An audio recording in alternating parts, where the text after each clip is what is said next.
कुमाऊं अधिवेशन लगातार जारी है और अब जो हमारा इस सेशन का विषय है कुमाऊं की महिला बिजनेसमैन, यानी कि लीडर के तौर पर किस तरह से इन्होंने अपने आप को प्रस्तुत किया है और आज ये सभी सफल उद्यमी के तौर पर कार्य कर रही हैं।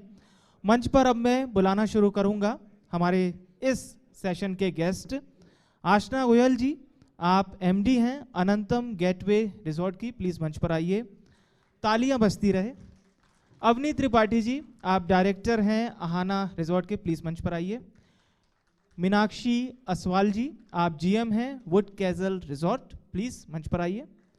लीना सेठी जी, आप एमडी हैं मैगो ब्लूम, प्लीज मंच पर आइए। हमारे सभी गेस्ट के लिए प्लीज ताली बजाते रहिए। और अब इस सेशन को आगे बढ़ाएंगे हमारे चैनल हेड अरविंद चतुर्वेदी जी और मेरी सहयोगी कांची बंसल। ये बहुत ही खास सेशन है, उत्तराखंड की खास नगरी रामनगर, जिसमें महिला उद्यमी आपसे हम लोग सवाल जवाब भी करेंगे। आयु त्रिपाठी जी, आप आइए, आप हैं डायरेक्टर आहाना रिजॉर्ट, तालियां बजाइए प्लीज। और ये बहुत ही खास सेशन है जिसमें हम आपकी अभी तक की एज ए एंटरप्रेन्योर क्या कुछ आपकी यात्रा है इसे समझने का प्रयास करेंगे। थैंक यू यार, थैंक यू विवेक, बहुत बहुत धन्यवाद। और मैं अपने सहयोगी कांची को भी थैंक्स कहता हूँ कि हमारे साथ ये जो है हम लोग मंच शेयर कर रहे हैं। देखिए, महिलाएं, बेटियां किसी भी परिवार की जान होती हैं। जिस ताकत के साथ आज दुनिया भर में महिलाओं ने अपना रुतबा हासिल किया है, मैं समझता हूँ हमेशा वो काबिल तारीफ रहा है। और आप किसी भी क्षेत्र में जाइए, आपको हर क्षेत्र में महिलाएं सबसे ऊंचाई पे मिलेंगी। मैं भी आज जिन लोगों के साथ यहाँ बैठा हूँ वो भी उन्होंने अपने अपने क्षेत्र में कमाल का काम किया है, लोगों को रास्ता दिखाया है। और मैं समझता हूँ कि इनकी अभी मंजिल पूरी नहीं हुई है, इनके सपने बड़े हैं और इसके लिए ये लोग रोज मेहनत करते हैं। कांची जी बिल्कुल, आपने सही कहा। अरविंद जी, मैं आपकी बात को आगे कंटिन्यू करना चाहूँगी कि एक अगर बेटी को पढ़ाते हैं तो वो दो परिवारों का फ़ायदा साबित होती है। तो इसी कड़ी में मैं सवाल शुरू करना चाहूँगी। आशना गोयल जी से मैं सबसे पहला सवाल पूछना चाहूँगी कि आमतौर पर लड़कियों को काफ़ी स्ट्रगल से गुजरना पड़ता है। मेरी भी कुछ फ्रेंड्स हैं जो पढ़ाई लिखाई तो उनकी फैमिलीज ने करवा दी है, लेकिन वो आगे जॉब उनको नहीं करने देते। तो इससे आप कैसे उभरी हैं? आपकी फैमिली का सपोर्ट आपको किस तरह से मिला? इसमें मैं एक और का ऐड कर देता हूँ, क्योंकि क्या होता है कि आशना, परिवार ये चाहता है कि बच्चे पढ़ लें, उनके हम शादी करके फ्री हो जाएं। आप इतना बड़ा बिजनेस संभाल रहे हो, ये आपके पिताजी ने कैसे आपको करने दिया कि नहीं बोले ना ना ना घर रहो, तुम यहाँ मत जाओ, ये दिक्कत है, ये खतरा है? कैसे सोचा, कैसे करने दिया गोयल साहब ने आपको, और ये आप कैसे इस फील्ड में आए, ये बताइए आप मुझे प्लीज़। शुरू से ही कभी मुझे कुछ भी करने के लिए मना नहीं किया गया। जैसे शुरू से ही शुरुआत से ही स्कूल से बोलते थे कि आप साइंस लीजिए, आप कॉमर्स लीजिए, आर्ट्स लीजिए। मैंने अपने घर पे बोला कि नहीं, मेरे को आर्ट्स लेना है, मुझे समाज शास्त्र ही पढ़ना है। तो मुझे कभी भी रोका नहीं गया कि आप ये नहीं, ये करिए। एंड मैं जो भी करती थी, मतलब मैं आगे बताती थी कि हाँ मैंने ये करा वो करा, तो मुझे हमेशा आगे मतलब प्रमोट ही करा जाता था कि आप जो भी मतलब करे पहले अच्छा से करें। पिताजी ने सोच लिया था कि हम जो कुछ भी करेंगे, हम बिटिया को आगे बढ़ा देंगे और वही देखेगी और वही सलाह देगी और उसी की सलाह मानी जाएगी जी। है ना? वो मैंने देखा ना कि वो तुमने बता दिया भाई चढ़ जाओ, चढ़ गए बेचारे हैं। उनको बोलने के लिए भी वो बेचारे कितना मना कर रहे थे, तुमने कहा नहीं बोलो जी, उन्होंने बोलना शुरू कर दिया। तो मतलब आपका राज का है ना? ठीक है, बहुत बढ़िया। अवनी, आप बताइए मुझे, मैं तिवारी जी से बात कर रहा था तो उन्होंने अपने आइडियाज़ मुझसे शेयर किए और उन्होंने बताया कि कैसे उन्होंने एक ऐसी लैंड ली जहाँ पे कुछ नहीं होता है, 90% उसका जो है चीज़ें ठीक करके उन्होंने उसको इतना बड़ा साम्राज्य बनाया। आप दोनों बहनों का जिस तरह से मैं देख रहा था कि इन्वॉल्वमेंट था, मुझे लगता है तिवारी जी अब जो है एक तरह से रिटायरमेंट प्लान कर चुके हैं, है ना? मतलब वो आज भी हम उनसे बहुत सीखते हैं और I don't think dad can ever retire, so अच्छा। नहीं, आपको मम्मी को भी ले आना होता तो ले आती तो ज़्यादा अच्छा रहता। मैं शायद ज़्यादा अच्छे सवाल डैड के बारे में पूछता, आप लोग के बारे में पूछता तो ज़्यादा बढ़िया रहता वो। खैर, अब मुझे ये बताइए कि आप उसमें नया क्या कर रही हैं, क्या ऐड ऑन कर रही हैं? आपके सवाल मैंने दोनों लोगों के सुने तो मुझे लगा कि नहीं यार, आप जो है चीज़ों को अलग अलग अपने देखने का, किसी भी चीज़ को देखने के कई सारे नज़रिए हो सकते हैं। इम्पॉर्टेंट ये है कि आप उसको किस नज़रिए से देखते हैं। मैं आपको समझना चाहता हूँ कि आप अब जो है, जो दुनिया बहुत तेज़ी के साथ जा रही है, विदेशों में हम पर्यटन के लिए जाते हैं। स्विट्ज़रलैंड अगर आप कभी गए हो तो आप देखो वहाँ का पर्यटन का लेवल क्या है। तो मैं आपसे ये पूछना चाहता हूँ कि आप तो दुनिया भर के चीज़ों को रोज़ देखते हो, इंटरनेट पे 24/7 सक्रिय रहते हो, इंस्टा पे रहते हो, ट्विटर पे रहते हो, फेसबुक पे रहते हो। मुझे ये बताओ कि क्या ऐसा आप करने जा रहे हो जिससे कि आप अपने पिताजी के काम को बहुत आगे लेके जाओ? देखिए, हम बचपन से ही हमारे फादर ने एक मेन चीज़ पे फोकस किया था, विच इज़ कम्युनिटी डेवलपमेंट। जी। तो हमने बचपन से अपने घर में हमारे ग्रैंडफादर एक फ्रीडम फाइटर रहे थे। तो बचपन से हमारे फैमिली में एक थॉट था कि दुनिया को अपने साथ आगे बढ़ाएं, कि ग्रोथ इज़ म्यूचुअल। जब आप आगे बढ़ेंगे, आपके साथ जब रीजन आगे बढ़ेगा, दैट इज़ प्योर ग्रोथ। तो उसी के साथ डैड ने हमको बचपन से यही सिखाया था कि हम लोग वी आर फॉर्चुनेट कि हम लोग ऐसे घर में पढ़े हैं जहाँ पे हम, whether it is me and my sister या फिर हमारा भाई, हम सबको एक इक्वल अपॉर्चुनिटी टू एजुकेशन सबको मिला है, सबको एक सेम अपॉर्चुनिटी दी गई है, एंड हम उस अपॉर्चुनिटी को यूज़ करके सोसाइटी को हेल्प करें। तो एनी एंडेवर हम अपना लें, हम उसमें सोसाइटी को भी आगे बढ़ाएं। एंड आई थिंक हमारी जनरेशन पे एक नई चीज़ जो है वो ये है that climate change today has become very real, and climate change हमारी जनरेशन और हमारी जनरेशन के बाद वालों को बहुत अफेक्ट करने वाला है। ओ हाँ, एकदम सही कहा। तो उसके लिए आई थिंक एक अवेयरनेस लाना एंड एक बिजनेस के थ्रू वो अवेयरनेस लाना कि हम एक एग्जाम्पल सेट करें कि अगर हम लग्जरी के साथ सस्टेनेबिलिटी पे फोकस कर सकते हैं, हम अपने एनवायरनमेंट को प्रोटेक्ट कर सकते हैं और लोगों को आगे बढ़ा सकते हैं, then it is setting an example कि सब आज दुनिया में ये कर सकते हैं। बहुत बढ़िया। तो I think that is the main goal. Kanchi ji, Meenakshi Aswal ji से जानना चाहूँगी। मीनाक्षी जी, आमतौर पर महिलाओं को ज़्यादा संघर्ष का सामना करना पड़ता है पुरुषों के मुकाबले, तो उस संघर्ष से आप कैसे उभरती हैं? मैम, संघर्ष की बात यह है कि मैंने कॉर्बेट ज्वाइन किया था 2007 में। जी। मुझे नहीं लगता 2007 से पहले कोई महिला भी होटल में जॉब करने जाती होगी, ऑनेस्टली। क्योंकि जब मैं आई थी sir, I got married here, 20 साल में मेरी शादी हो गई और मैं मास कॉम बैकग्राउंड से हूँ। मैं भी सेम बैकग्राउंड से हूँ जिस बैकग्राउंड से आप हैं। मैंने MMC किया है, जी न्यूज़ में थी निशांत चतुर्वेदी के साथ। अच्छा। उसके बाद जब मैं कॉर्बेट आई तो कॉर्बेट में मैंने देखा यहाँ का माहौल बिल्कुल डिफरेंट है। यहाँ पर लड़कियाँ घर में ही रहती हैं, कोई काम नहीं करता, जॉब का कोई कॉन्सेप्ट ही नहीं है। तो उस समय मुझे लगा कि मैं यहाँ पर शादी करके तो आ गई, डिसीजन मेरा ही था, मेरी लव मैरिज है, जंगल में आ गए हैं, कुछ तो करना ही है।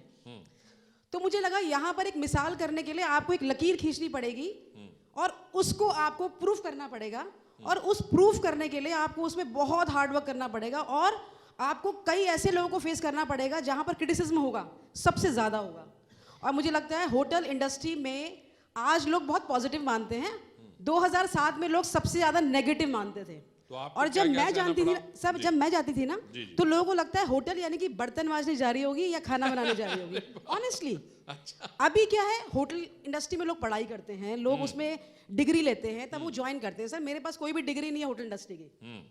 मैंने होटल ज्वाइन किया एज अ ट्रेनी, और मुझे लगता है कॉर्बेट में जब मैंने ज्वाइन किया था, मान साहब भी और ये लोग भी, जो पॉल साहब वगैरह सब लोग साथ बैठे हैं, इनको पता है कि कितना हार्डवर्क किया, ज़मीन से शुरू किया, सिर्फ एक मिसाल बनने के लिए कि एक बहुत दूर तक जाना है।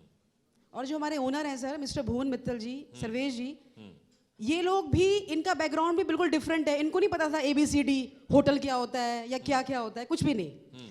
इसको हमने सर्वाइव किया, हमने धीरे धीरे चला, हमने बहुत मेहनत करी सर। और आज लगता है कि आज की डेट में इतनी लड़कियां हैं जो रिसेप्शन पे हैं, जो मैनेजर हैं, जो ऑपरेशंस देख रही हैं, जो सेल्स कर रही हैं। नहीं, सब कुछ लड़कियां ही तो कर रही हैं इस समय। सर वही बढ़ना चाहिए आगे, मेरा तो एक ही मानना है सर, तो आपके मिसाल husband बनना ने चाहिए। आपका कितना सहयोग किया? किस चीज में सर? मतलब इससे जब सर ये लोग बताएंगे कितना सहयोग है इंडस्ट्री को आगे बढ़ाने में। हस्बैंड का पूछा। हस्बैंड तो मेरे साथ हमेशा है सर, हैं? और हमेशा रहेंगे। और कौन विरोध कर रहा था वो भी बताइए। सर कोई विरोध नहीं कर रहा था, विरोध रामनगर वाले कर रहे थे सर, जो लेडीज हैं। लेकिन अब वो आपके सपोर्ट में है। सर आज सपोर्ट में है, उस समय किसी ने सपोर्ट नहीं किया। प्लीज ताली बजाइए भाई। देखिए ऐसा है कि जमीन से चीर के जो है ना, उस समय जो किसी ने रास्ता सपोर्ट नहीं बनाता किया है सर। वही महाराजा कहलाता है। तो ये महाराजा ही हैं ये। उस समय बोलते थे फलाने की बहू पैंट पहन के जा रही है, देखिए ओहो, फलाने की बहू टाई लगा के जाती है। तो उस चीज से निकल के आगे बढ़ना ना सर, वो एक स्ट्रगल था। आज की डेट में रामनगर से अच्छा डेस्टिनेशन कोई नहीं है मुझे लगता है। और टूरिज्म में रामनगर का एक बहुत बड़ा योगदान है, बहुत बड़ा योगदान है। बहुत बढ़िया, बहुत अच्छी Seriously बात बता कही रही हूँ आपने। और आगे बढ़ना चाहिए। कांची प्लीज। मीनाक्षी जी क्या लगता है आपको, आज भी सोसाइटी किस तरह की सोच है?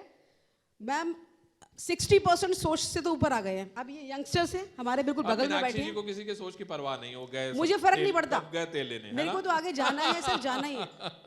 आप बताओ त्रिपाठी जी, ये बताओ कि मैं अभी आपकी बातें सुन रहा था, तो एक ने तो बताया कि भाई ठीक है, एनवायरनमेंट को ध्यान में रख के हमें कुछ करना चाहिए। आप क्या सोचते हो? क्योंकि अभी मुझे तो नहीं लगता है कि अब लड़कियों के लिए किसी तरह का कोई चैलेंज है, लेकिन चैलेंजेस रहते हैं, वो हिडन रहते हैं। क्योंकि मुझे लगता है कि पुरुष समाज जो है जल्दी मानता नहीं है। सच बात है, आई एग्री, आपकी बात से मैं एकदम डिसएग्री नहीं हूँ, लेकिन राज तो आप ही लोग का है। देखिए मैं again you know I came from a family जहाँ कभी आई वाज द ओल्डेस्ट, तो हमेशा जो मतलब जो मैं नहीं कर सकती थी वो मेरे ब्रदर या सिस्टर नहीं कर सकते थे। और मैंने मतलब मेरी मदर ने जब मैं 6 साल की थी एक स्कूल शुरू करा नैनीताल में। अच्छा। द होल एम की जो आपके अंडर प्रिविलेज्ड बच्चे हैं उनको वो एक अच्छी एजुकेशन दे पाए। बहुत और वो होता है शुरू ना, से कुछ अलग करना चाहते एक होता है कि पेरेंट्स आपको कुछ बताते हैं, एक होता है वो एग्जाम्पल से दिखाते हैं। तो हम लोग बचपन से ऐसे बड़े हुए, मतलब एक चीज़ जो मेरे फादर हमेशा कहते थे, एक टाइम था जब वो बिल्डिंग्स बनाते थे तो मुझे आर्किटेक्ट बनना था। मैं कहती थी डैड आप जो बिल्डिंग बनाएंगे मैं उनको डिज़ाइन डिजाइन मैं करूँगी। तो वो मुझे कहते थे बेटा ये ना तुम बहुत छोटी चीज़ सोच रहे हो, तुमको मैं एक अपॉर्चुनिटी आज के दिन, मतलब मैं चाहूँगा जब तुम लोग बड़े हो तुम अपने आसपास के लोगों के साथ कुछ कर पाओ। बहुत तो यू नो वो एक थॉट प्रोसेस था कि नहीं, अगर कुछ बड़ा नहीं करा, मतलब इन द वे कि अगर कुछ कम्युनिटी के साथ नहीं करा तो फिर क्या करा। बहुत बढ़िया। तो आई थिंक जब मैंने कॉलेज पे सोशियोलॉजी पढ़ा, उसके बाद जब मैं वापस आई 2012, और आज अभी मीनाक्षी जी बता रही हैं, आई थिंक बहुत चीज़ें बदली नहीं थी। Despite you know coming as a owner there were lots of challenges. So many times जब लोग सारी मुझसे बात कर लेते थे, फिर कहते थे अच्छा अब पापा को बुला दीजिए, उनसे फाइन कर लेंगे। तो you know but I think मेरे मतलब वो आपको निर्णय लेने लायक नहीं समझते थे? देखिए एक सोच, अल्टीमेटली मतलब निर्णय हम ही ले रहे हैं, लेकिन वो बोलते जरूर थे कि पापा को बुला दीजिए। आखिरी बात मतलब हम इसको क्या कहें, हम इसको अगर देखें कि वो आपके ऊपर कम भरोसा करते थे, व्हाट, मतलब ये तो यही। देखिए I think it's just a thought process. आप सोच ही नहीं सकते कि अरे ये भी कह सकती है, मतलब यू नो कि आप मतलब वो नहीं सोच सकते थे कि आप ये निर्णय आपका है। बिल्कुल बिल्कुल। तो यू नो मतलब मेरे दिमाग में था जब मैं कॉलेज आई थी सबसे पहले कि डैड हम लोग ना विमेन स्टाफ को एम्प्लॉय करेंगे और लेके आएंगे। एंड एक इंसिडेंट था जब मैं आपके I wanted to train women locally, तो एक मैं ग्रुप ऑफ 7-8 विमेन लेके आई। बहुत पहले बहुत टाइम लगा, गांव में गई, लोगों के साथ चाय पी, 15-20 दिन स्पेंड करे, फिर लेके आई। उनमें से एक ने परमिशन नहीं ली थी घर से। तो जब मैं नेक्स्ट डे सुबह उठी एंड मैं आई वाज 21 बैक देन, हमारे गांव के बाहर मतलब मेन गेट के बाहर ना लोग लाठी लेके खड़े थे, ये कहने के लिए कि अगर आप विमेन को अंदर लाओगे हम लोग काम करना छोड़ देंगे यहाँ पे। और मतलब मुझे याद है हमारे जो तब मैनेजर थे वो और फ्रंट ऑफिस वाले, मतलब इन लोगों ने मुझे बोला मैम आप भारी मत आओ, हम देख लेंगे। But it was a reality check, और उसके बाद तो आई वॉज डिटर्मिन्ड कि अब तो करना ही है। क्या बात है। अब but you know in all of this I think जो सबसे ज़्यादा सपोर्ट मिला वो विमेन से मिला। Almost 8 years back I started a cleanliness drive with the local villagers. तो पहले दिन जब हम बाहर झाड़ू लेके गए, लोगों ने कहा क्या मतलब यू नो लोगों को लगा हम पागल हो गए हैं, क्या कर रहे हैं, क्या बात कर रहे हैं। एंड आई थिंक मैंने you know because mostly men होते थे, I started talking to them, तो मतलब सबको लगता था कि त्रिपाठी जी की बेटी पागल हो गई है। बट उसके बाद फाइनली जब सपोर्ट मिला, it was the women you know who were actually tackling, कि जिनकी जो कहती थी कि हाँ हमारी गायों पे मतलब यू नो प्लास्टिक पड़ा रहता है, गाय के मुंह पे चले जाता है, मर जाती है, छोटे बच्चे खा लेते हैं। तो यू नो एक एक करके it was the women who started coming out. और आज के दिन मतलब मुझे लगता है अगर मैं गांव पे बाहर जाऊं और बात करूं तो I have a whole unit of women who will come and stand behind me. बहुत शानदार, ताली बजाइए भाई, ये बड़ी छोटी बात नहीं है ये। आना, आप कांची, मैं एक सवाल आना से लेता हूँ फिर आप आओ। अना, आप ये कह रहे थे कि ऐसा होता था कि निर्णय आपका होता था लेकिन लोगों को ये विश्वास नहीं होता था। कैसे आपका अनुभव हुआ? आपके यहाँ कितनी सारी महिलाएं काम करती हैं? मैं बहुत सारे लोगों को देख रहा था, सारी विमेंस नज़र आ रही थी। तो आपने कितने विमेंस को रोजगार दे रखा है, और आपको आपने कौन सा ऐसा निर्णय किया जिसने लगा कि नहीं यार, ये मेरी असली सोच और असली ताकत है कि मैं ये कर सकती हूँ? क्या आपने नया क्रिएटिव कर दिया यहाँ पे जो आपको अलग बनाता है?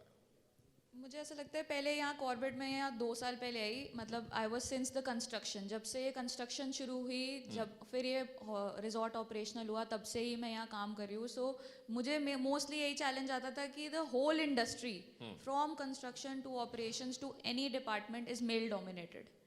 यू हैव टू मतलब टॉक टू ओनली मेल्स। मतलब बहुत बाद में जाके अब मीनाक्षी जी जैसे लोगों से परिचित हुई हूँ मैं कि मतलब जो सेम सोच रखते हैं, सेम विचार रखते हैं। But earlier it was very difficult. तो मैं ये सोचती थी जब मेरे पास इतनी पावर है एक तरीके से कि लोग मेरी सुन रहे हैं, फिर भी मुझे इतनी स्ट्रगल करनी पड़ रही है, तो फिर भी आप मेल को नहीं मतलब हटा नहीं पा रही थी? हैं? जी जी। फिर मैंने सोचा कि हमारे आसपास के गांव में जितनी भी महिलाएं हैं मैं उनको लाऊंगी यहाँ पे अपने रिजॉर्ट में, उनको ट्रेन करूंगी और उनको अपने जो भी जिसमें भी वो सक्षम है उस डिपार्टमेंट में उनको रखेंगे। आज मेरे पास ऐसी खुद की यहाँ कानिया की ही 5 महिलाएं हैं जो जिनको 1 साल हो चुका है and they are doing very good. बहुत बढ़िया। प्लीज देखिए, बहुत बड़ी बात है ये कि आपने अपने आसपास की कम्युनिटी में से लोगों को पहचाना और उसमें से निकाल के उन लोगों को अपने पास लेके आए, उनको रोजगार दिया, उनके परिवार को चलाने का साधन दिया। ये बहुत बड़ी बात है और मैं समझता हूँ कि जब आप अपने आसपास के लोगों को बॉन्ड करते हैं, जोड़ते हैं, तो आपकी ताकत न जाने कितने गुना बढ़ जाती है। कांची लीना सेठी जी से मैं जानना चाहूँगी कि एक फेज़ होता है कि हम एक फेज़ के बाद उभर जाते हैं, हम स्ट्रगलिंग पीरियड से आगे आ जाते हैं, लेकिन मैं जानना चाहूँगी कि सरकार की ओर से आपको किस तरह की मदद मिली है पर्यटन के क्षेत्र में? मुझे लगता है मतलब जब हम उत्तराखंड की बात करते हैं, अगर आप देखें, tourism is one of the biggest industries in the in Uttarakhand. आज के दिन हम लोग जो we are contributing to almost about 15% of the state GDP. और जो कुछ मतलब जो मुझे लगता है कि जो कुछ टूरिज़्म की बेनिफिट्स हैं, एक तो आप क्लीन एम्प्लॉयमेंट दे रहे हो, आप एक वाइट कॉलर जॉब दे रहे हो। वरना उत्तराखंड में जो आज के दिन एक सबसे बड़ी दिक्कत आ रही है वो माइग्रेशन की आ रही है। एंड अनफॉर्चुनेटली लोग उत्तराखंड से पढ़ लिख के बाहर जाते हैं और ब्लू कॉलर जॉब्स करते हैं। तो मतलब मुझे लगता है कि मैंने पहले भी बोला था और मैं हमेशा I think whenever I get a chance मैं बोलती हूँ कि from the government we need a lot of support. We need support इसलिए ताकि एक अभी मतलब नॉट अनफॉर्चुनेटली बट हम लोग कहते हैं उत्तराखंड देवभूमि है, बट उसके साथ साथ उत्तराखंड में बहुत सारी और चीज़ें हैं। मतलब शायद ये कंट्री का इकलौता स्टेट है जहाँ पे wild life tourism, adventure tourism, religious tourism, spiritual tourism, हर टाइप का टूरिज़्म हो सकता है। बट आज के दिन हम प्रमोट बस एक कर रहे हैं और उससे आपका डेफिनेटली लोग आते हैं, बट बहुत लिमिटेड पीरियड के लिए, बहुत लिमिटेड जगह आते हैं।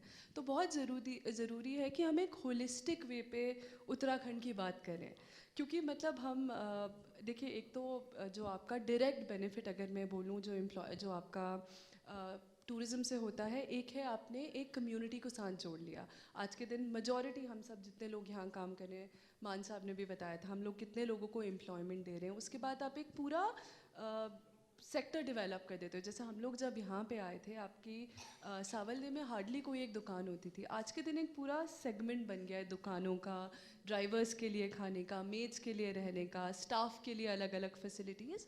तो मतलब बहुत ज़रूरी मतलब है अब यहाँ पे कोई चुनौती है नहीं, आप ये कहना जी। चाहते तो बहुत नहीं, मैं कह रही हूँ जो बहुत ज़रूरी जो चुनौतियाँ हैं वो आज के दिन इलेक्ट्रिसिटी, जो आज के दिन भी हमें बहुत कम मिल रही है, डिस्पाइट द फैक्ट कि Uttarakhand has always been one of the surplus states.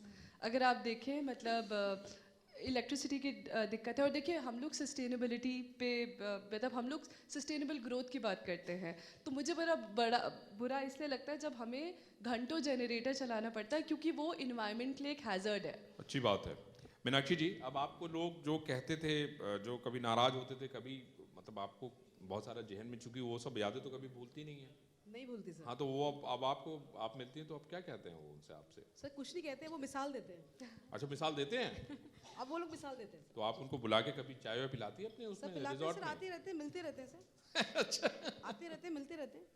अच्छा, आना मुझे ये बताओ, मैं अवनी के पास जाऊं, लेकिन एक सवाल मैं आना से लेता हूं। आना, आप बताओ चुनौतियां क्या क्या हैं आपके पास, अगर हम अभी बात करें तो। जैसे अभी आपने बताया कि ये चुनौती है कि भाई इलेक्ट्रिसिटी हमें कम मिलती है, जिसकी वजह से हमें घंटों जनरेटर चलाना पड़ता है, उसकी वजह से पोल्यूशन को मतलब नुकसान होता है पर्यावरण को। जी अगर हम महिलाओं की बात करें तो मैं महिलाओं के संघर्षों के बारे में जी। बात करना चाहूँगी कि मतलब रिजॉर्ट में भी जब मैं यहाँ पे आई तो मेरे को देखा कि बहुत छोटी छोटी समस्याएं हैं। जैसे महिलाओं ने बोला कि हमें एक अलग से चेंजिंग रूम चाहिए जो जेंट्स से बहुत दूर हो।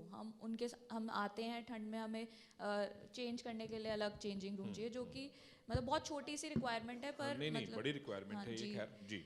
उसके और अलावा उसके अलावा ये जो हमारी रोड थी, यहाँ पे इतना ट्रांसपोर्टेशन अवेलेबल नहीं था, तो वो ये इसीलिए यहाँ आना नहीं चाहती थी या यहाँ जॉब नहीं करना चाहती थी, क्योंकि वहाँ कानिया मोड़ तक तो मिल जाता है ट्रांसपोर्टेशन, लेकिन अंदर कोई आना नहीं चाहता था।